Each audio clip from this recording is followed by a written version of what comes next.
Hi, everyone, and welcome to English Without Limit, the podcast where we explore real, practical, and encouraging ways to grow your English skills with confidence.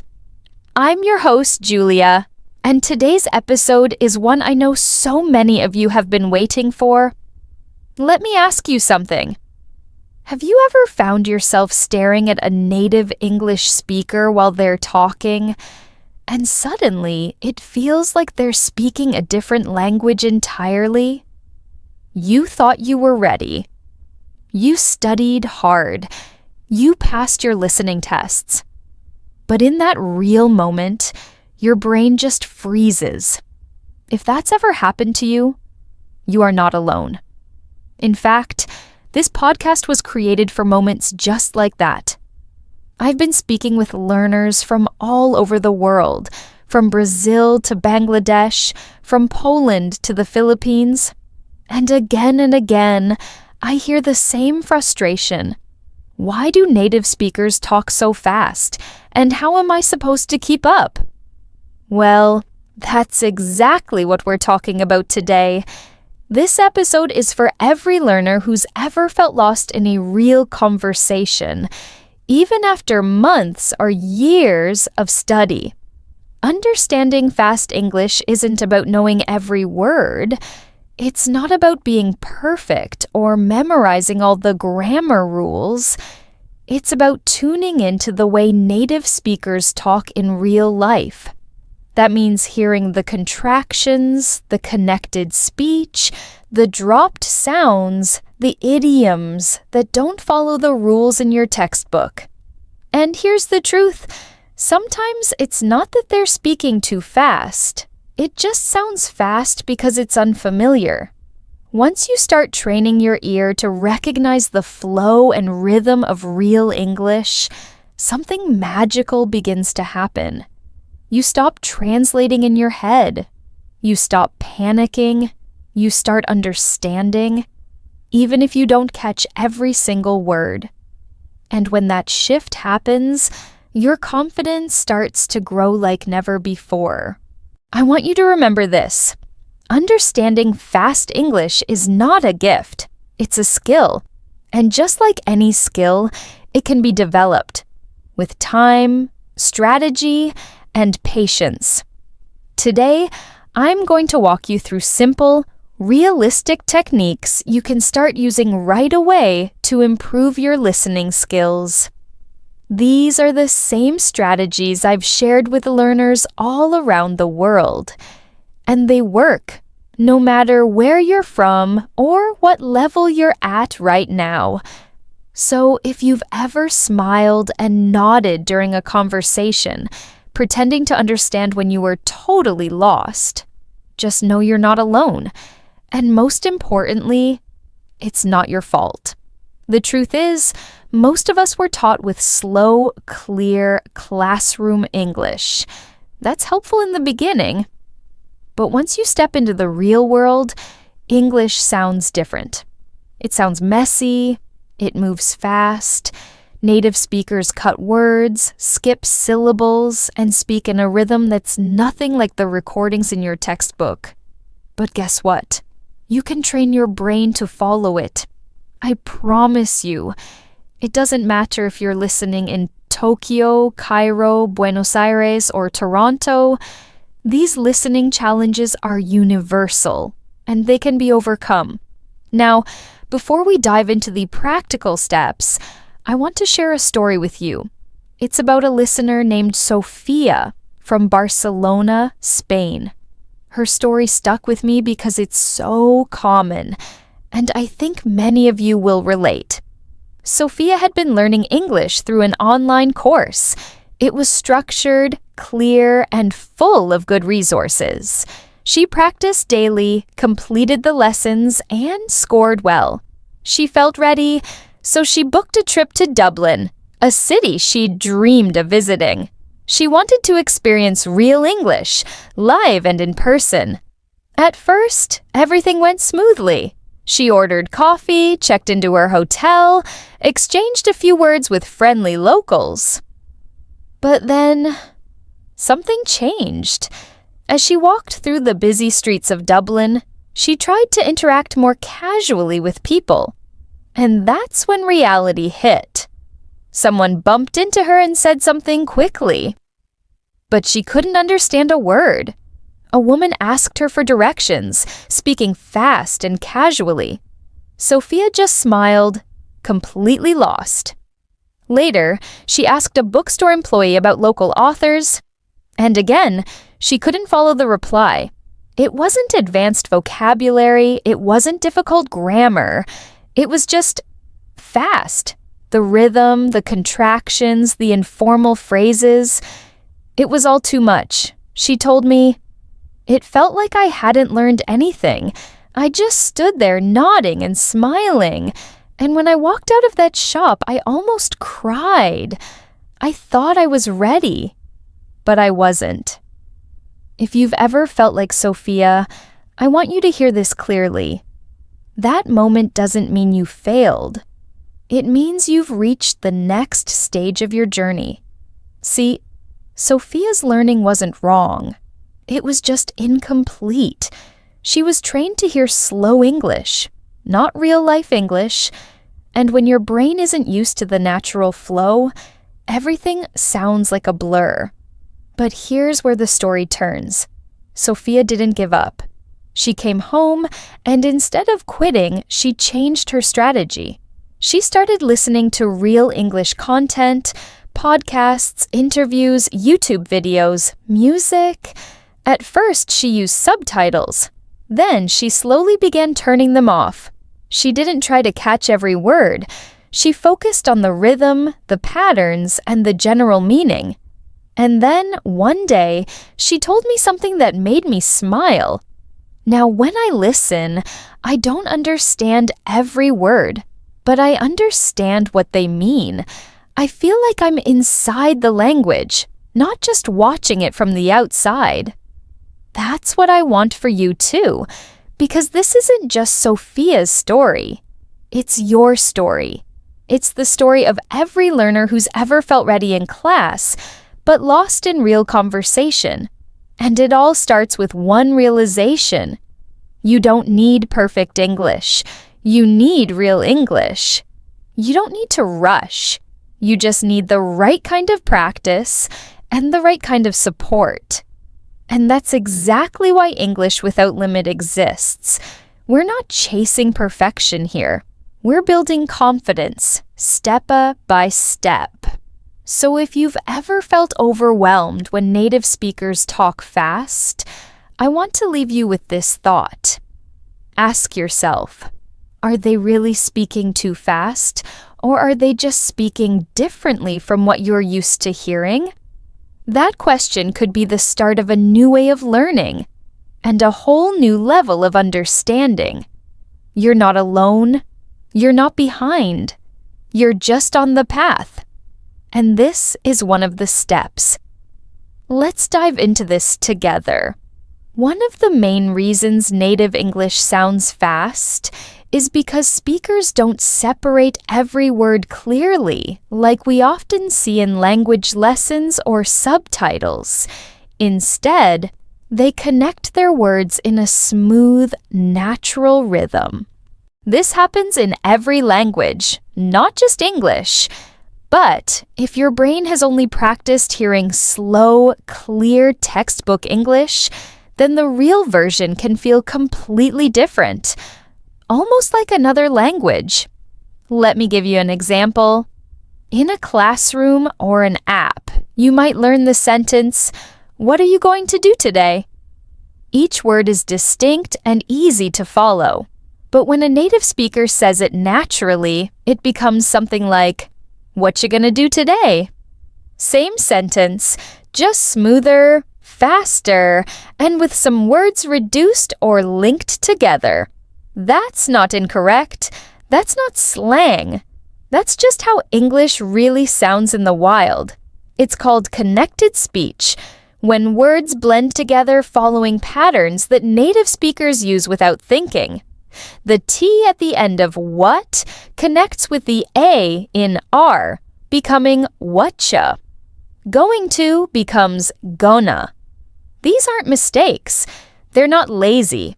They're part of how English flows, naturally and comfortably, when people speak casually. But if you've never been exposed to these patterns, of course it's going to sound too fast. It's not your fault. Your listening isn't broken. Your ears just haven't been trained to recognize the real rhythm of English yet. Think of it like listening to a new song. You don't remember every lyric on the first listen.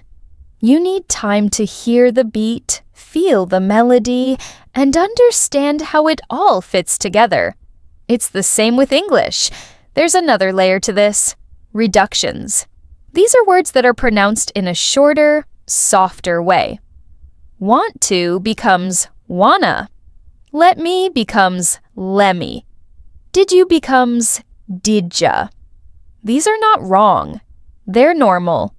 They're how people actually speak in everyday conversations. If you only listen to slow, clear English, your ears won't be ready for these natural forms. That's why I always tell learners, don't panic when it sounds fast. In most cases, native speakers aren't speaking faster than you can handle. They're just using a version of English you haven't trained with yet. And once you start to expect these patterns, your brain begins to catch them automatically. Let me tell you a story. I once worked with a student named Arjun from New Delhi. He had great grammar and vocabulary. He could write beautifully. His pronunciation was clear and confident. But every time he watched an interview or tried to follow real conversations, he got completely lost. He kept telling me, "They're just too fast." So I gave him a challenge. I asked him to find a short video clip, just 20 seconds long, with two people speaking naturally. No subtitles, just audio. I told him to listen several times, not trying to understand everything, but to focus on the sound, the rhythm, the way the words connected. After a few listens, he paused and said, "Wait, are they saying didja instead of did you?" That was the moment everything changed. That's when he stopped hearing noise and started hearing language. As soon as he started focusing on the patterns, the mystery disappeared. It was still challenging, yes, but it wasn't overwhelming anymore. That's the turning point. Once you understand what native speakers are doing, how they connect words, use reductions, and follow a rhythm, it becomes a puzzle you can solve, not a wall you can't climb. Another part of this puzzle is intonation and stress. Native speakers don't pronounce every word with the same emphasis. Some words are stressed, louder, longer, and clearer. Others are softer, quicker, and almost disappear. Take this sentence, "I'm going to call her later." The stress usually falls on call and later. The other words slip by quietly. If your ear expects every word to be spoken clearly and slowly, you'll miss what's actually important, because the stressed words are the ones that carry the meaning. That's why understanding fast English isn't really about speed. It's about recognizing patterns. Once your brain learns to notice connected speech, reductions, and natural stress, you'll stop hearing a blur and start hearing sentences you already know, just spoken differently. And let me say this clearly. You don't have to copy these patterns in your own speaking. You don't need to say gonna or dija if you're not comfortable. What matters is that you understand them, because native speakers use them all the time. If you're not ready for those sounds, conversations will always feel too fast, even if the vocabulary is simple. So instead of trying to slow English down, start training your ears to recognize how it flows. At first, every step feels mechanical. But once you get the rhythm, you start to move with it. That's what happens when you train your listening for real English. And remember this, it feels fast now because your brain is still learning where to focus. With time and practice, you'll start to catch the patterns you used to miss. You'll hear "let me know" and instantly understand it. You'll hear "what you doing" and know it means "what are you doing?" That's real progress. That's fluency growing, quietly in the background. So next time English feels like it's rushing past you, ask yourself, do I need to hear every word clearly? Or do I just need to understand the pattern? Because most of the time, you already know the words. You just haven't heard them like this before. One of the most powerful shifts in your listening journey is this. Stop focusing only on the words and start listening to the music of English. That might sound unusual, but stay with me. English isn't music in the traditional sense, but it does have rhythm. It flows. Some words are strong, some are soft. It moves like a melody, with beats that guide your understanding. English is a stress-timed language. That means certain words, content words like nouns and verbs, are naturally stressed. They're louder and clearer. Meanwhile, function words like the, to, or of are often reduced. That's why in real conversations, many words seem to vanish. They don't actually disappear. They're just softened or shortened so the rhythm stays smooth. Let's try an example. In a textbook, you might hear, "I want to go to the store." Every word is clean and separate, but in real life, you're more likely to hear, "I want to go to the store." The important words here are want, go, and store. That's the message. The rest, I, to, the. Just support it, so they're spoken quickly and softly. That's the music of English, the combination of strong beats and smooth connections. If you train your ear to listen for that rhythm, everything changes. You might not catch every word, and that's okay. You'll begin to predict the structure. You'll feel where the sentence is going. Just like in a song where your ear knows the chorus is coming, your brain starts to anticipate English patterns. Here's another practical example. Take this question. What do you want to do today? In natural speech, it becomes, what do you want to do today? It sounds like one long word if you're not used to it, but if you listen for the stress, you'll notice it's on want, do, and today. That's the rhythm. That's your anchor. I once had a student named Hana from Jakarta. She could read and write English very well, and she spoke with confidence. But she struggled when listening to movies or coworkers in meetings. She told me, "It's like they're swallowing their words. I can't hear anything clearly." I introduced her to the idea of English as music. We listened to a short clip together. I asked her to close her eyes and just focus on which words were loud, which ones stood out. She paused and said, "It's like a drum beat. Some words are louder." That was her breakthrough. Once she stopped chasing every sound and started hearing the rhythm, her understanding improved fast. She began to enjoy watching series without subtitles, not because she understood every word, but because she understood the flow. You can do the same. Choose a short clip of real English, maybe from a podcast, interview, or show.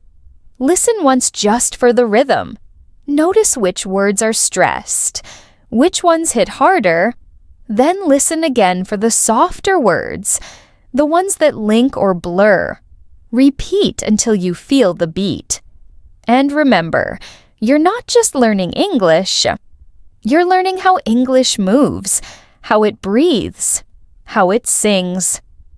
Today, I want to talk about something that many learners struggle with: understanding fast English when native speakers talk naturally. Trust me, the more you practice, the more your ears will adapt. Now, here's an important thing to remember. Don't get discouraged if this feels hard at first. You weren't born understanding the music of English. You learned the vocabulary and studied grammar, but maybe no one taught you how English sounds in real life. So, give yourself permission to be a beginner in this part.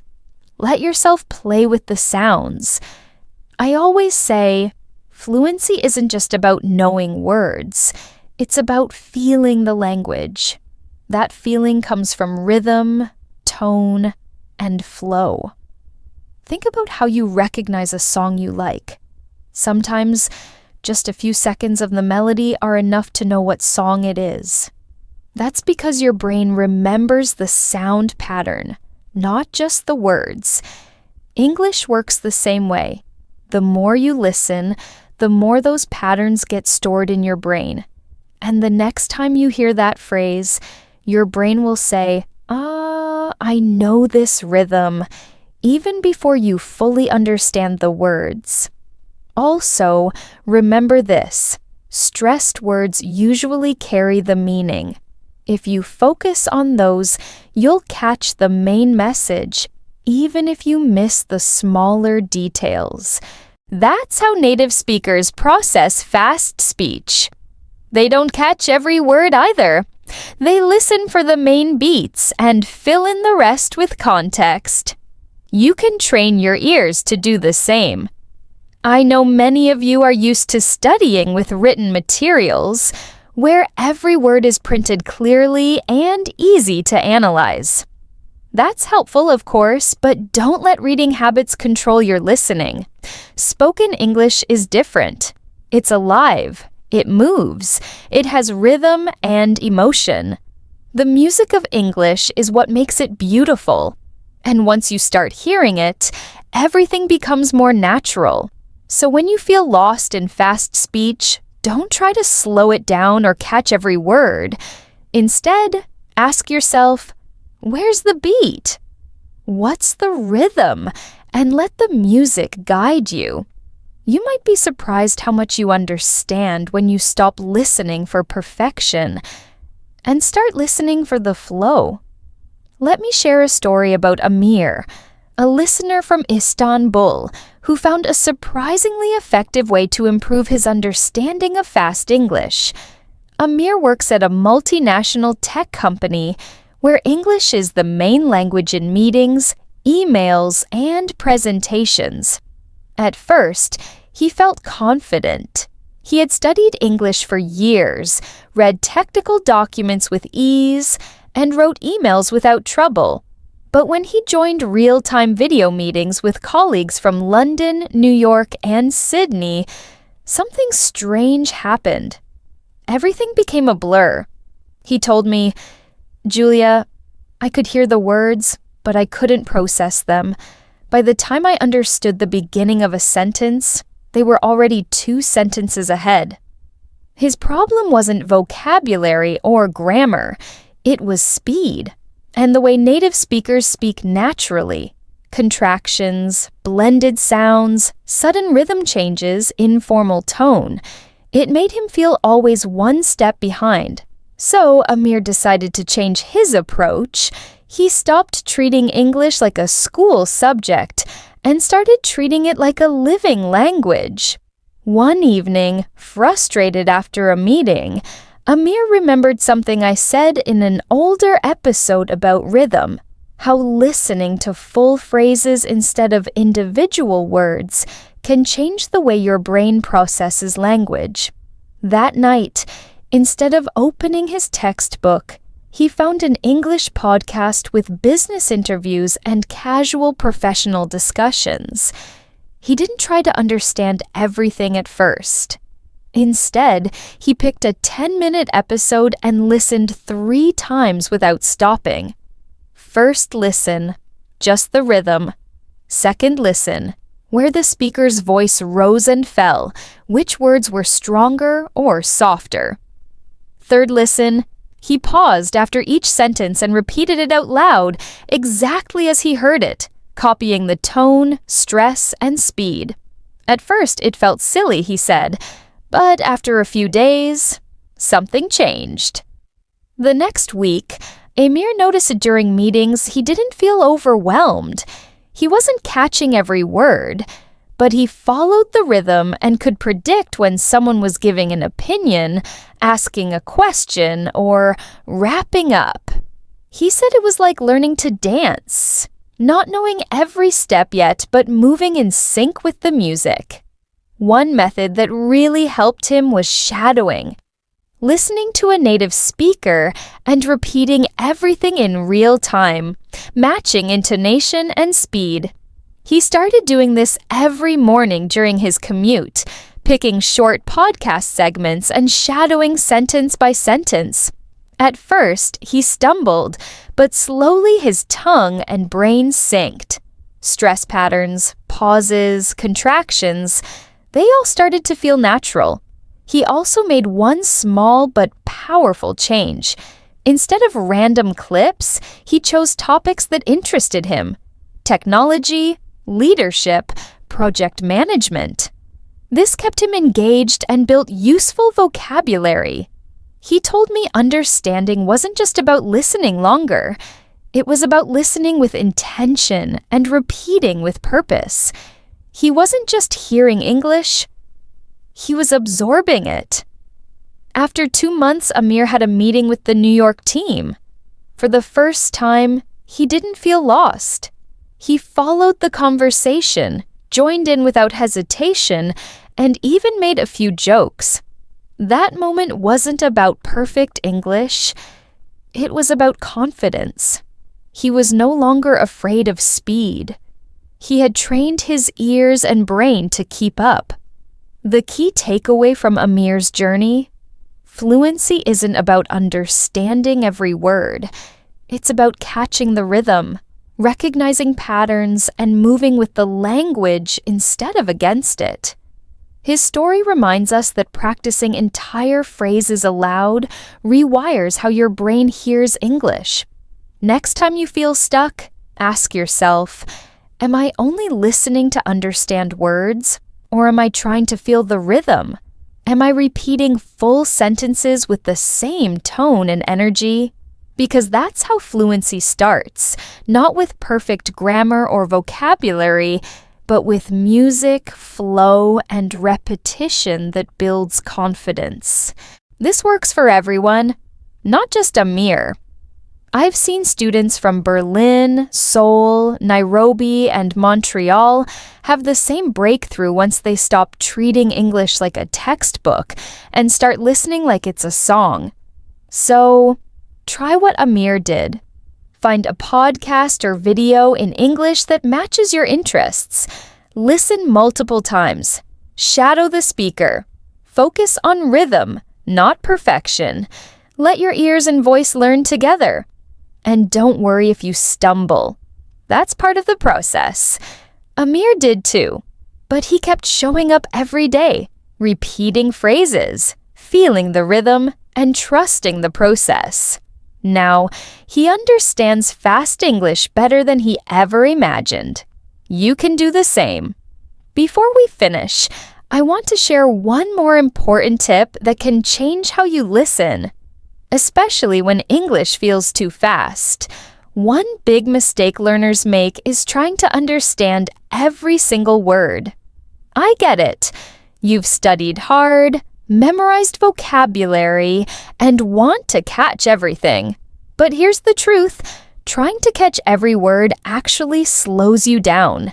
It's exhausting and frustrating. And it's not how real communication works. Native speakers don't listen word by word. We listen in chunks. We catch the important words, the key words that carry the main idea. Everything else is like background noise. It supports the meaning but isn't essential to understand the message. And the good news? You can train yourself to listen this way too. Here's a simple example. Imagine someone says, "Hey, I was just wondering if maybe you'd like to grab some coffee later if you're free." That's a long sentence, right? But the key words are wondering, grab coffee, later, free. If you only hear those, you already get the message. You don't need every word to know what's being asked. That's how native speakers process speech all the time. We listen for important words and let the rest flow. So how do you train this selective listening? First, stop thinking missing a word means you failed. You didn't. You just need to focus differently. Start with short clips, 1 or 2 sentences.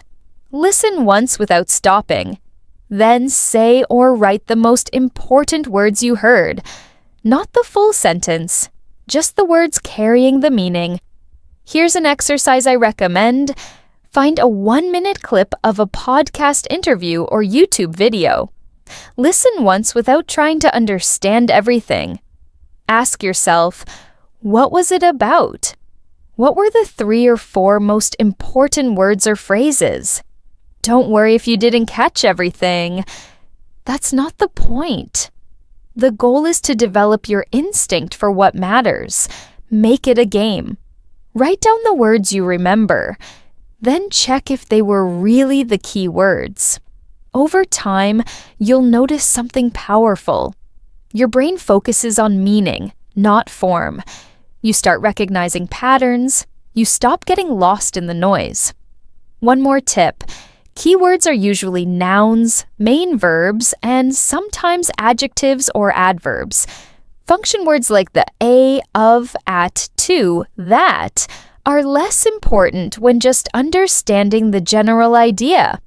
Of course, they matter in grammar, but for real-time listening, they don't carry the main message. Focus on the words that do. Let me share an example from a student named Ila in Paris. She used to get overwhelmed in team meetings. She tried to understand every sentence, but by the time she processed one, the conversation moved on. I suggested she tried the keyword method. She began listening to TED Talks for 5 minutes daily. Instead of pausing or translating, she just listened for keywords and summarized the message in 1 sentence. Within 2 weeks, she felt more relaxed. She said, "Now I focus on key terms like deadline, strategy, delayed, feedback, and I can follow even if I miss parts of sentences." That's the shift we want. Let's try one last example. If someone says, "I was thinking we could maybe meet up around 6 o'clock, unless you're busy with work." You don't need every detail. Just hearing, thinking, meet, 6, busy, work already tells you the core message. Your brain can learn to do this quickly. Here's a simple daily habit. Every time you listen to English, a podcast, movie, or conversation, pause and ask yourself, what were the key words? What's the main idea? You don't need a full summary. Just think. What's the message? Do this regularly, and fast English becomes less scary. It becomes something your brain handles naturally. One helpful technique is to listen with subtitles the first time, then turn them off for the second round. When you listen the second time, try to focus only on the strong, important words, the ones that catch your attention. You'll notice your mind starts organizing the information differently. Instead of hearing just a wall of sound, you begin to hear a pattern, almost like a rhythm. Key words stand out like beats in a song. And here's something important to remember. Not every sentence in English carries the same weight. That's why you don't need to understand every single word or sentence in a conversation. Many phrases are just fillers or small talk. You know, things like totally. I was just kind of thinking. Or maybe. These don't always carry critical information. so it's okay to let them go and focus on the core message. So, when you watch a TV show or movie in English, don't try to translate everything. Instead, choose one character to listen to. Notice which words they emphasize and which parts you can ignore without losing the meaning. That's how you train your ears. You're not a machine. You don't need to process everything perfectly. Your goal is communication and comprehension, and the keyword method is one of the fastest ways to build that skill. When you learn to trust your brain to catch the main points, listening becomes easier. You stop feeling anxious or like you're missing out. Because even if you miss a few words, you still understand what's happening. And that's real progress. Just like we talked about with Amir and his rhythm practice, this is another way to reduce the pressure you put on yourself. Let go of perfection and focus on understanding the heart of the message. That's what fluent listeners do. And with time, you'll become one of them. Now, when you're trying to understand fast English speakers, one of the best tools you have is something that's already available in almost every video or podcast, subtitles and transcripts. But here's the catch. Many people use them the wrong way. They either depend on subtitles so much that they stop listening actively, or they try to do everything at once and end up overwhelmed. What I want to show you today is how to use subtitles and transcripts strategically, not as a crutch, but as a smart support system that helps you build stronger listening skills step by step. Let's start with subtitles. Most learners turn on English subtitles because it helps them follow along. And that's great, especially in the beginning. It gives you confidence and makes the content more accessible. But if you only use subtitles, your brain starts relying on reading instead of listening. You stop training your ears. And that's not what we want. Subtitles are a tool to support your listening, not replace it. So here's a method I recommend, and it works. I call it the 3-step subtitle strategy. Step 1. Watch or listen with subtitles in English. Let your brain connect the sounds and the words. Don't pause or stop. Just follow along. Step 2. Watch it again, but this time, turn the subtitles off. Yes, it will feel harder. But that's where the magic happens. You'll notice which parts you actually understood and which parts sounded too fast or unclear. That contrast helps your brain focus and grow. Step 3. Read the transcript or turn the subtitles back on, but this time, pause to check what you missed. Take note of phrases or words that surprised you. That repetition creates deep learning. Let me give you an example. Imagine you're watching a 5-minute interview on YouTube. First, you play it with English subtitles and get the general idea. Then, you replay the same 5 minutes with subtitles off. Suddenly, it feels like the speaker is talking much faster. And that's normal. Your brain is no longer getting reading support, but this second listen is powerful because it shows you how much you really heard. Finally, you play it again or read the transcript and look at what you missed. Maybe the speaker said, "It kind of threw me off," and you had no idea what that meant. Now you see it clearly, and your brain locks it in. When you use this cycle, listen with subtitles, then without, then check the transcript, you activate multiple parts of your brain. You're practicing audio recognition, visual reading, and memory all at once. And more importantly, you're learning to listen independently, not just follow text. Another important point is the difference between active and passive listening. When you use subtitles and transcripts, you want to stay in active mode. That means paying attention to how words connect, which words are stressed, and how real English sounds, not just what it means. For example, you might notice how going to becomes gonna, or how did you becomes didja. These details make English sound confusing to learners. But with the transcript in front of you, you can see those reductions and link them to what you're hearing. I want to share a story about a student of mine named Victor from Warsaw. He used this method to improve his understanding of business presentations in English. He told me he used to feel lost during online training sessions because everyone spoke quickly and used lots of idioms. I suggested he take recordings of similar presentations on YouTube and follow the 3-step process: subtitles on, subtitles off, then transcript review. After 2 weeks, he said, "I'm finally catching what they say. I don't get every word, but I understand the message now." That's the goal. You don't need to understand everything, just enough. Transcripts also help you notice patterns you'd miss if you were just listening casually.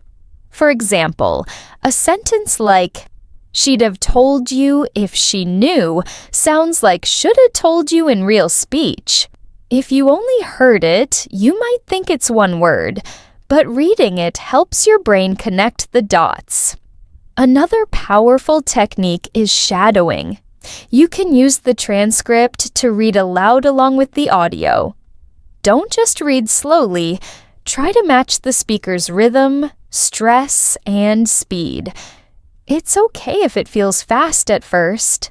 The goal is to train your mouth and ears together.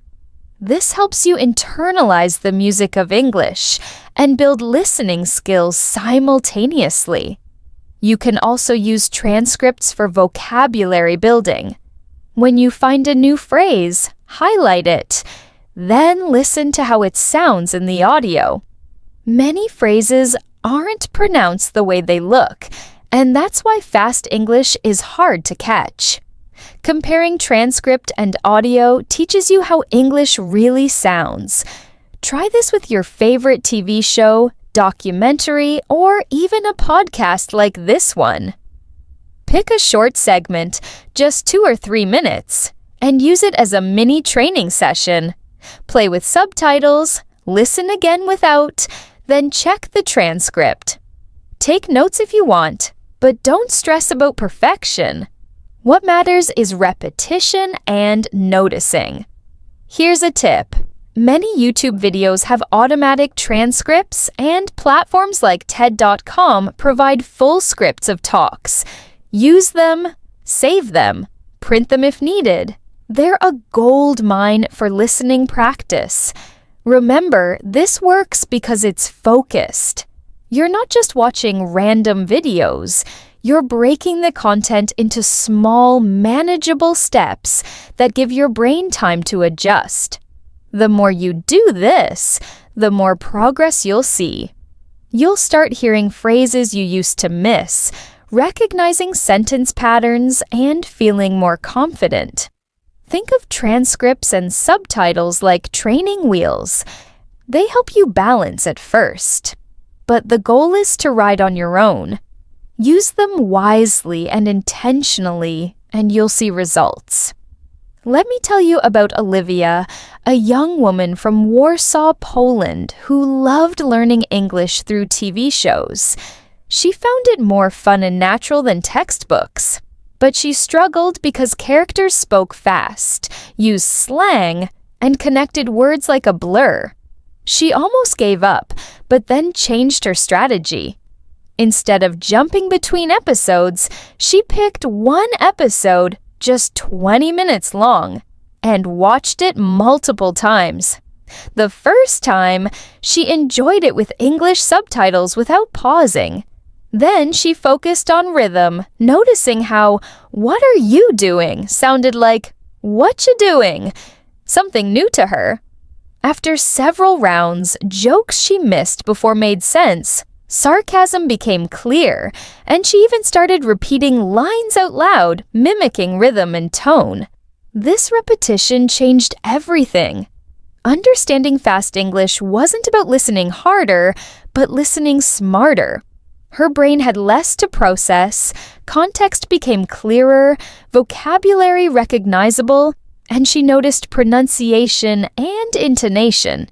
Repetition slows things down in the best way. Instead of catching everything at once, you notice word patterns, natural speech shortcuts, and emotional tone. Olivia's favorite discovery was, "You've got to be kidding me."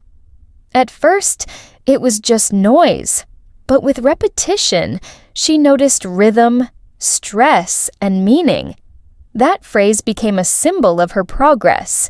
Most importantly, repetition gave her confidence. She learned to trust her ears and brain to catch up, and she started speaking more naturally by repeating phrases out loud.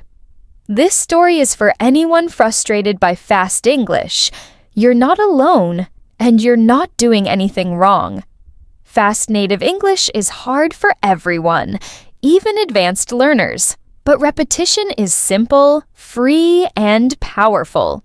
You don't need hours of content. Pick something short, a 5-minute video, a movie scene, or part of this podcast. Watch once, again, and again. Let your brain soak in the details. The more familiar the material, the more you notice, and the more you understand. After 2 weeks, Olivia was surprised how much easier new shows became. Her brain was better at recognizing patterns, catching expressions, and predicting what came next. This happens when you stop racing through learning and start going deeper. Repetition isn't boring. It trains your brain to hear differently, speak with confidence, and feel comfortable with fast English. If you've been jumping from video to video, chasing new content, maybe it's time to pause and go deep like Olivia. Choose one piece of content and watch it several times. Repeat lines out loud. Let the sounds and rhythms become familiar. That's how real listening skills are built. Steadily and intentionally. And when you start feeling small breakthroughs, you'll want to keep going. One last thing. Jumping straight into fast native content can feel like hitting a wall. You press play, but 10 seconds in, it's a rush of sound you can't catch. Your brain panics and learning stops. That's why I always recommend starting with slower native content first. Not robotic or unnatural, but real English spoken at a pace your brain can handle. You still get rhythm, pronunciation, and natural flow, but without overload. Think of it like learning to swim. You wouldn't jump into deep water on day one. You start in the shallow end, learning to float, move your arms, and breathe. Slower native content is like the shallow end of the pool. It's safe, manageable, and incredibly useful for building real understanding. So, what kind of content am I talking about? One great example is instructional videos, like tutorials on how to cook a recipe, fix a computer problem, or use an app. In these videos, speakers usually talk clearly because they want you to follow step-by-step instructions. They naturally slow down, pause between ideas, and repeat key points. This helps you hear words in context, notice how phrases are grouped together, and understand how the speaker emphasizes important information. Another excellent source is interviews with thoughtful speakers. Not every interview, of course.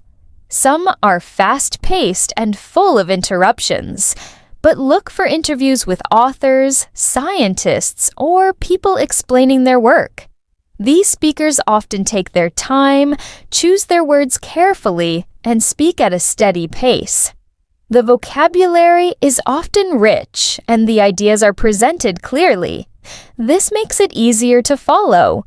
even if your English level isn't advanced yet. Podcasts are also a goldmine. There are many made for native speakers that still keep a moderate pace. I recommend starting with solo episodes or interviews with one guest, rather than fast panel discussions or comedy shows. The simpler the setup, the easier it is to train your listening skills. What you're really doing with this kind of content is training your brain to recognize the real features of English, like syllable stress, how words connect, and how tone changes meaning. This is very different from the slow, artificial English you hear in classrooms. The goal is to hear English as it's actually spoken, but in a way that doesn't push you too far too soon. You're also starting to build what I call listening stamina. When you listen to English for several minutes and follow the meaning, you're strengthening your mental focus. At first, even 10 minutes might feel long, but over time, you'll be able to listen longer and understand more. Like any skill, this grows with consistent practice. Another benefit of slower native content is that it gives you space to shadow. That means repeating after the speaker in real time. When someone speaks at a moderate pace, you can pause and mimic their pronunciation and intonation. This active listening is super powerful. You're not just hearing English, you're participating in it. You start to feel how the language moves, and that feeling stays with you. Let me tell you about one of my students, Anna from Brazil. She found a series of cooking videos on YouTube where the chef spoke slowly, clearly, and with lots of useful vocabulary. At first, she watched just to understand. Then she started repeating phrases, copying the tone, and guessing what the speaker would say next.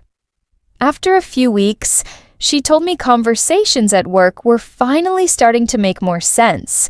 She hadn't changed her grammar or vocabulary. She had trained her ear. If you think about it, native children don't start with complex conversations either. They begin by hearing slow, clear speech from parents and teachers. They pick up patterns over time, not all at once. As adult learners, we can do the same. Choosing content that matches our current level helps make progress smoother and faster. I also recommend rewatching or re-listening to the same slow native content multiple times. Each time you go back, you'll notice something new. Maybe a phrase you missed, or how two words connect in a surprising way. This familiarity helps your brain build a stronger foundation.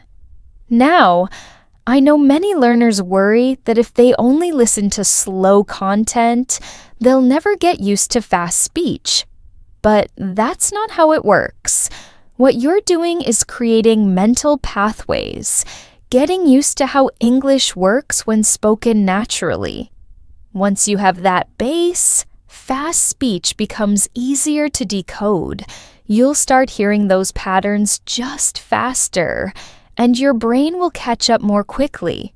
So, if you've been struggling with native English that feels too fast, it might not be your fault.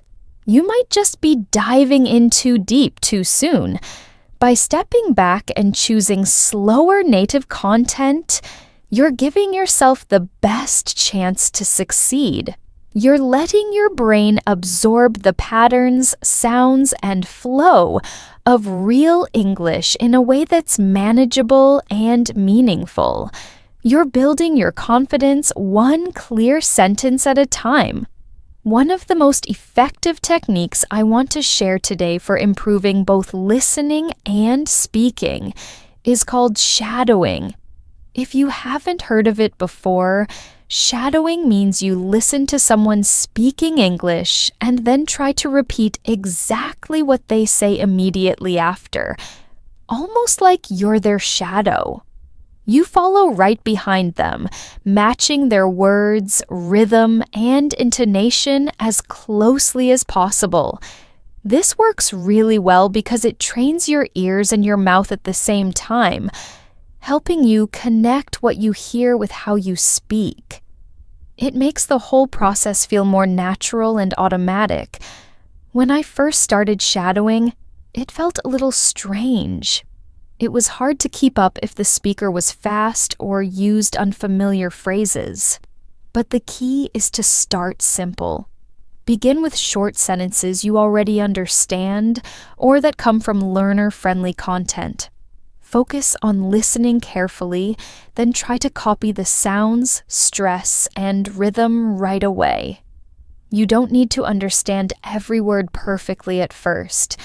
Just get the general flow and match how the speaker sounds. For example, if you hear "I'm going to the store," listen once or twice, then immediately say "I'm going to the store," copying the exact pronunciation and speed. You might notice how words blend, how some sounds get softer, or how the intonation rises and falls naturally. This detailed listening is something your brain might miss if you just listen passively. But shadowing forces you to pay attention to every little detail, which makes it easier to recognize those sounds later in real conversations. As you get more comfortable, try longer phrases, short dialogues, or even entire podcasts or videos. Choose materials that interest you and feel manageable so you stay motivated. A great way to practice is to use transcripts or subtitles. Listen once, read the text, then listen and speak along. This helps connect written and spoken English, strengthening your skills. I worked with a student named May from Shanghai who started with very simple shadowing exercises using slow English videos. She practiced about 10 minutes every day, repeating short sentences right after the speaker. At first, she struggled to keep up and mixed up words, but after a few weeks, she noticed huge improvements in her listening and pronunciation. Shadowing helped her think in English more naturally because she was practicing hearing and speaking together. Another big advantage of shadowing is it improves your rhythm and intonation, the musical beat of English. Many learners focus on vocabulary and grammar, but forget English is a musical language with its own flow. Shadowing helps you pick up the ups and downs, pauses, and speed changes that make your speech sound fluent and clear. It also makes you less afraid of speaking quickly because your mouth gets used to moving at a native pace. If shadowing feels awkward at first, remember it's practice, not a performance. You don't need to be perfect. The goal is to train your brain and mouth to work together. Over time, your listening and speaking will both improve naturally. To start, pick short clips around 30 seconds to 1 minute. Listen a few times without speaking just to understand. Then try repeating right after the speaker. Don't worry if you can't keep up perfectly. Just keep trying. Repeat as many times as you need until it feels natural. Then try longer or faster clips. Consistency is key. Doing a little every day is better than a lot once in a while. Use different types of content for shadowing: podcasts, YouTube videos, TV shows, or speeches. The important thing is you enjoy the material and it challenges you just enough without frustration. You might even discover new favorite speakers or topics along the way, making practice more fun. Shadowing connects listening and speaking in a powerful way. Instead of just hearing words separately, you start to feel the language as a whole. Your brain anticipates sounds, your mouth learns to produce them smoothly, and your confidence grows every time you practice. Make shadowing a regular part of your routine, and you'll be amazed how much your understanding of fast speech improves and how much smoother your own speaking becomes. It's not magic. It's practice. Practice that trains your brain and your voice to work naturally together. Let me share a story about Kenji from Tokyo. He's a software engineer who had been learning English for a few years, but struggled to understand fast speakers. Kenji loves cooking, so he watched cooking videos online in both Japanese and English to learn recipes and practice English. One day, while watching a video where the chef explained how to prepare a dish step by step, Kenji decided to try repeating the instructions out loud with the video. At first, it was just for fun, but then he realized repeating what he heard helped him focus better and understand much more clearly. This simple action, speaking along with the video, is exactly what we call shadowing. Kenji didn't know the term then, but by repeating the chef's words, he trained his brain and mouth to work together. Suddenly, fast speech didn't feel so overwhelming. It became something he could follow and even anticipate. He noticed the more he practiced, the easier it was to catch new words and expressions. It wasn't just about cooking anymore. It was about improving his English naturally and enjoyably.